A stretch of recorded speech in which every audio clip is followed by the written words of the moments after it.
Friends, Dave Paulides, CanAm Missing Project, copyrighted edition of our video page. And this is the CanAm Missing Project. That's our channel. This is Huck, the executive director.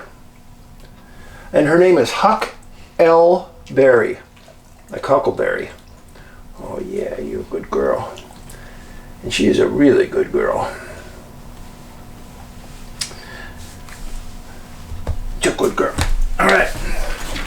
So we've got a missing persons case today that is very, very strange. And Huck is going to hang out with us as we talk about it. Oh, I know. That's you crying. Yeah, I get it. I get it.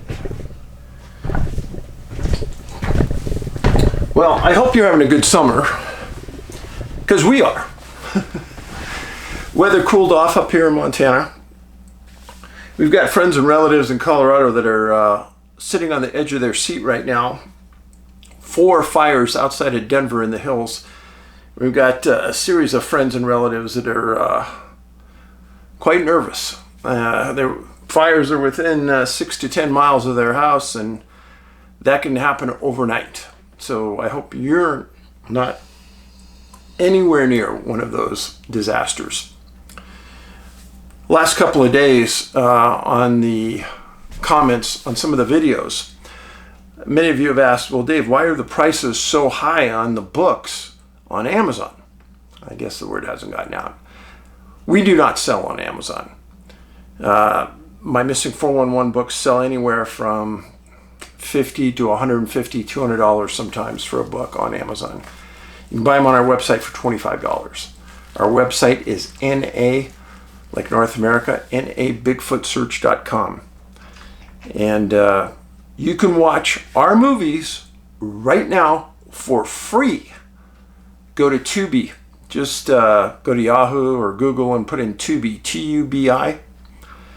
Then go to the top segment and find documentaries. Go to the documentary section, and we will come up and you will see all 3 of our movies on the top 3 rows. They are highly watched.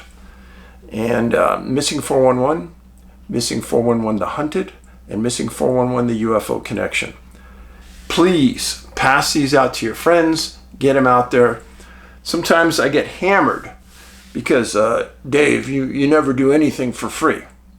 I guess people forget that YouTube's 100% free. But after usually 12 to 18 months of a movie being out, it'll reach a platform like it is now where we can offer it for free to the public. And many of you have asked me just recently, well, Dave, what's your opinion about things? I guarantee that if you watch our movies, you will understand my opinion. And I don't like to come out and say definitively something is happening, because really in research like this, there's not much that is definitive. I present to you a series of facts, statements, and evidence, and I allow you, and because you're here, you're smart. I know you are. You're a critical thinker. And these cases intrigue you. And that's why you tune in every other day. And I upload right here every other day all year. It's a lot of videos. And if you've missed some, you look at your screen, on the bottom left-hand side, it'll say videos. Click on videos, and that'll take you to all of our videos, approaching 700 right here on this channel. So, the movies are important. The books are even more important. I think it will give you a definitive understanding of what's going on. Now, the case today, it's extremely rare case. And when I say that is many of you have asked, Dave, are there many on-duty soldiers that disappear? Well, I would say, of course there are. When you're in wartime or in conflict zones, you're just going to disappear. But are there many who disappear on U.S. soil? The answer is very few. And this is a case of one of those. The man was Thomas C. Latimore. He was 51 years old. He went missing July 18th, 1941.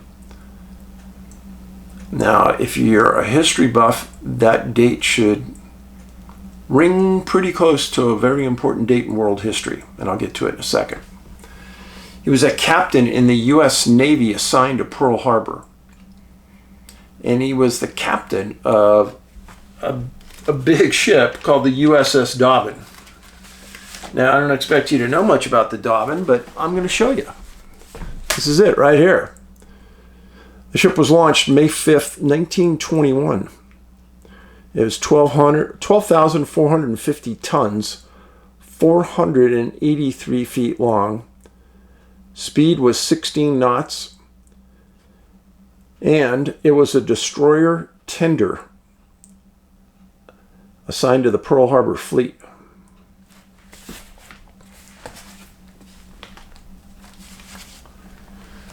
Now this is Thomas C. Latimore, captain, head of the Dobbin. He was born June 28, 1890 in Chattanooga, Tennessee, graduated from McCallie School, and he entered the USS Naval Academy in 1910, graduated in 1914 as an ensign, promoted to lieutenant in 1917. A little bit of tidbit here. He was the acting governor of American Samoa, April 10th to the 17th of 1934. And prior to that, he worked naval intelligence in Washington, D.C. Why do I tell you all this? Because Captain Latimore was a very smart man. He was highly trusted in the realm of the U.S. Navy. When you take a tour through the Naval Intelligence Bureau, that's some of the most highly trusted part of military. Have a really good friend that just went through Army intelligence. And we didn't talk about what he learned, but we talked about the structure built around it. And I worked vice intelligence when I was a policeman. And I can tell you that we worked with almost all these different departments at one time or another. And the guys and ladies we worked with were all super smart. Now, in April 1941, Thomas Latimore was given the captain's position on the USS Dobbin. And he was assigned to Hawaii. And his sailors described Thomas as an expert hiker, quiet, introspective, and intelligent. Now, Thomas was married. He had 2 daughters, and they lived in Chattanooga, Tennessee. He also had 3 brothers that lived in Tennessee. Essentially, his whole life was wrapped around the state of Tennessee, and he was way out there in Hawaii. And he had been in Hawaii since Christmas. The last time he had seen his family was in December. Now, one thing that Thomas always did, like multiple times a week, is he would take a hike. And if you don't know Pearl Harbor, here's a little map. This is Hawaii International Airport, where you land when you're coming from the mainland. This is Pearl Harbor over here. This is an area that he liked to hike all the time. Very thick, rugged, jungle-like. Everybody knew he went there. There was no big mystery. He would sometimes leave in the afternoon, take a 3 or 4 hour hike and be back. People had gone with him in the past. He was in really good shape. Well, on the 18th, July 18th at 1 o'clock, Captain Latimore told his officers that he was going to go for a hike up in the AIEA area above Pearl Harbor. and he'd be back by 5 o'clock. He was last seen wearing an old hat, his Navy khaki uniform, and a walking stick. The area could best be described as a jungle. I've hiked through Hawaii. It is very jungle-like. But what I really like hiking in Hawaii about is there's no poisonous snakes. When Scott Carpenter and I hiked through the mountains of Tennessee, 2 times we saw copperheads. I hate those snakes. I hate all poisonous snakes. But yeah, Hawaii doesn't have any, which is cool because you could just helter-skelter your way through the mountains, go off trail, and not even worry. And there really are no deadly animals in Hawaii. The most deadly thing they have is wild boar.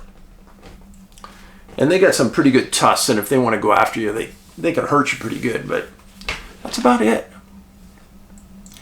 Well, at 5 o'clock, the captain had not come back. And the crew really wasn't worried. He'd been moderately late before. Nobody was worried. He always showed up okay. And he knew the area like you know your backyard. He wasn't going to get lost. Nobody was worried about that. There was a story a while back, several months before this incident, where he went up in the mountains and he came back with an injured arm, pretty severely injured. It was broken. And he said that he had fallen and he made his way back, saw the physicians on the base, and was in a cast for several weeks. But that was it. This time was different. He hadn't been back. And the officers stayed up through the night, making sure they didn't miss him, and he didn't come back. So then we got to Saturday morning at 9 a.m. Officers knew something was very, very wrong. He wasn't there. They contacted fleet headquarters. They reported him as missing, and a search and rescue was organized. Everybody knew that Thomas would not desert. He was super loyal, 31 years in the Navy, trusted, stellar employee. Well, the Army got involved in the search at the request of the Navy. The Navy put up 2 surveillance planes, and the Army sent 50 soldiers. And at noon, they were getting organized, and they were going to hike up into the mountains, and they split up the area into several different groups, and they took off. Late that night, all the groups got back. They had nothing. The pilots came back and reported that they couldn't even see through the foliage. It was so thick. And that the opportunity they had to possibly see somebody on the ground was non-existent. So they really questioned the viability of using planes. Several searchers the following day, July 20th, went out again. 50 from the Army, 30 from the Navy. They reported that the ravines were really deep and thick. Jungle was thick. They had some specialists from the Army that were used to jungle warfare. And they made their way quite a ways up into the valleys. They didn't report seeing anyone, hearing anyone, finding any evidence of anyone. They were somewhat frustrated.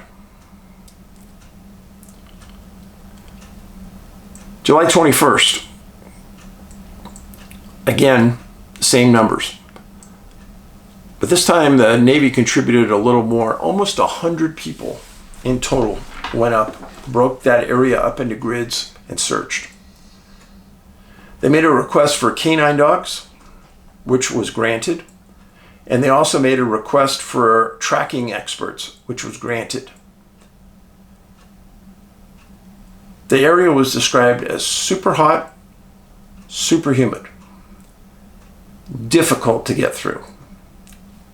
July 22nd.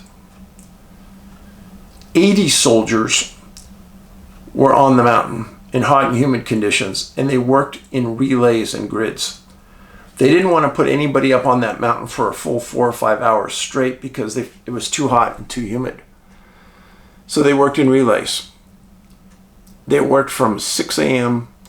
till 5 p.m. Again, nobody found. Everyone was frustrated. Nobody could understand what happened. July 23rd, the search and rescue was given a huge boost. The Department of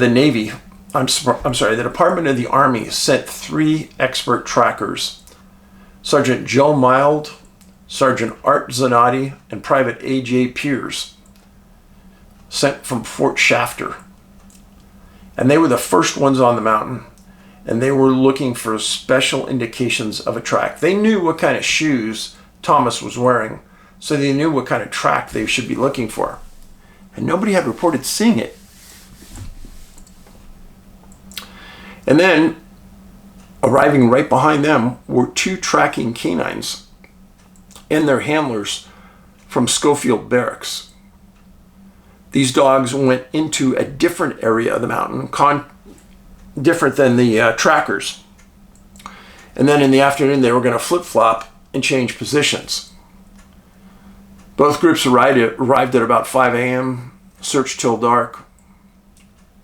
They flip-flopped at 1 o'clock. Nobody found a scent trail or any track that could be definitively tied to the captain. And they didn't know quite what to make about that. Everyone reported seeing him enter the woods because it was near some naval industrial area. Nobody saw him come out. And during this time, the Department of the Navy was keeping Thomas's family informed of what was happening back in Tennessee. He had 3 brothers that were deeply involved in keeping up those communications along with the wife. They were very nervous. July 24th, Navy held a press conference. They stated that they had covered every part of that AIA area 3 to 4 times. They said that they found their own tracks in areas that were so remote they couldn't even believe that other groups had gotten in there. They found nothing. They were concerned, and privately other soldiers said that they were going to go up into that area themselves in their off-duty time and keep searching. And Thomas's people said the same thing. They loved the guy. They cared about him. On July 26th, the Department of the Navy ordered an investigation into Thomas's disappearance.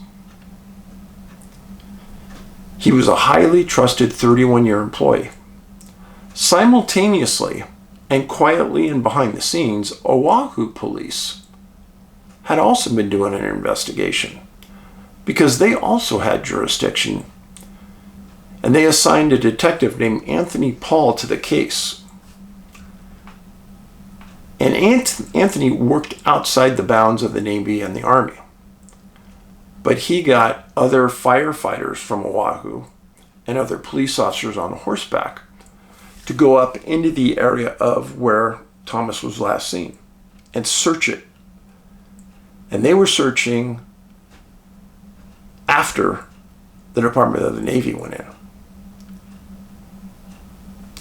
And then the Navy granted the detective access to everything in the captain's quarters. The detective didn't say much other than they were doing a thorough investigation themselves. Now, strangely, in Hawaiian newspapers at the time, there were rumors on the islands of Hawaii that there were groups of Japanese spies working in the region. Some believed that Thomas had stumbled onto one of their spying activities. It would have made sense to put a spy in that area because you overlooked some of the prime naval facilities in the world, Pearl Harbor. But this idea was quickly discounted by the Navy, the police, etc., because they stated that when they were on that mountain searching for 6 days, they found almost no tracks, no people, no signs of people being there. The trackers found nothing unusual. And they were a little bit at a loss to say what could have happened. Family hadn't heard from him in Tennessee. He had no family or friends outside of the Department of the Navy on Pearl Harbor because he was a dedicated soldier. December 7th, 1941, Pearl Harbor was attacked, and the USS Dobbin was in port. The Dobbin received shrapnel damage to the ship, but other than that, it really wasn't damaged very much. Again, it wasn't one of the Japanese primary targets. It was just a tender to destroyers. It wasn't a destroyer, it wasn't an aircraft carrier, etc. But Thomas wasn't there. He was still missing.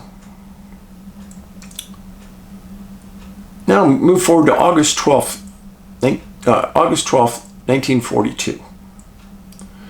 Almost a year after Thomas disappeared, almost 13 months. The family had requested that they be given military benefits because they believed that their father, their husband, their brother had disappeared on duty. And that could be argued, and here's why. When you're in the service, you're expected to stay in shape.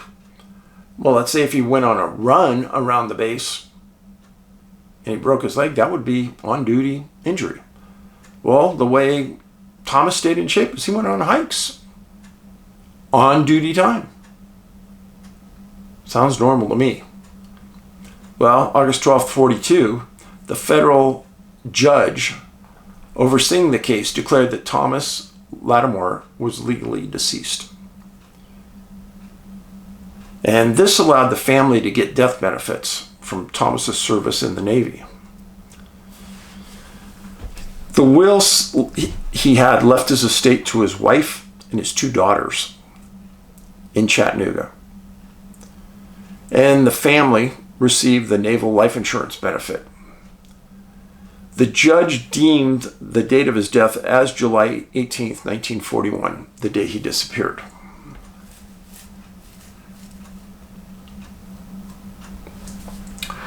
I find it highly peculiar that they never found anything of Thomas. Not even his walking stick, which should have been easy to find. Now, there are boar up there, wild pigs. And I will tell you that if you died up there and you were laying on the ground, that the boar would come by and they would eat you. Boar eat anything. But if they ate you, there would be bloody clothing and his walking stick, etc., to be found. Now, there's several other cases of people missing in Hawaii under very peculiar circumstances. But this is one of the very, very few cases where an active duty soldier vanishes on U.S. soil and is never found.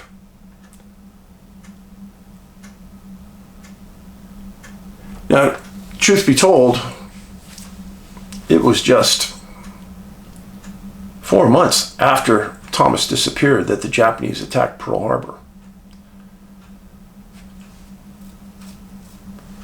Hard to believe that there's no coincidence between his disappearance and that.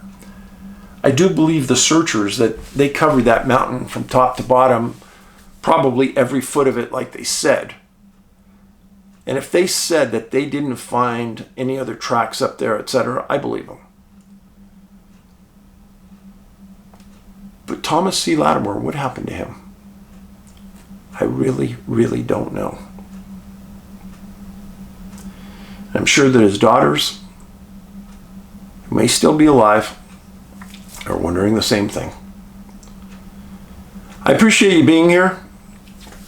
Number one, please make sure you're subscribed. We're still at a run rate of about 10% every other day of people being unsubscribed. I have no idea why it's happening. I have a clue, but I have no positive proof. YouTube has said that there's a glitch in the system, but it's funny how it's not every channel that has this problem. But then on top of that, many of you aren't being notified when a new video comes up. In the back of your head, always remember every other day I post. Every other day.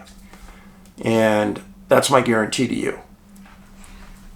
And since we're done with Skinwalker Ranch shows for the year, it'll just be missing person shows. One last thing, I will be at Phenomicon in Vernal, Utah in September. That will be huge. If you look it up, if you can get there, you need to get there. That'll probably be the one conference this year that I would urge everyone to get to because the speakers are outstanding. And lastly, also in September, I'm on the Alaska Bigfoot Cruise for the second year in a row. They asked me to come back because so many people said kind things about me. Well, thank you. And Angie and I will be hosting people to go fishing. That'll be fun. And stand around and talk, yuck it up. I had probably 20 people over the course of 7 days. No, 30 people that I had dinner with at different times. And when you sit and you have dinner with me, I'm an open book. You ask me anything you want. I'll sit and talk to you, have fun, talk about Huck, talk about fishing, talk about missing people. In the meantime, this is the kindness revolution. I greatly appreciate you being here.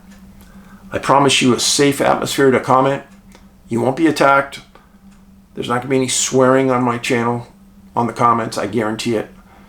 And I want this to be a safe place where we can exchange information, thoughts, and ideas. Please, please share this video on your social media. That's really the only way we can grow. Word of mouth. When friends see your post, chances are they'll watch it. So, I'm going to give you a little view of Huck right now. She's not really being the executive producer she should be.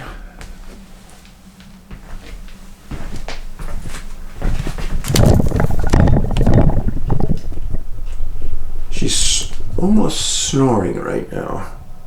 Those eyes are just about closed. Now she opened up a bit. All right. You have a good day. Paulides out.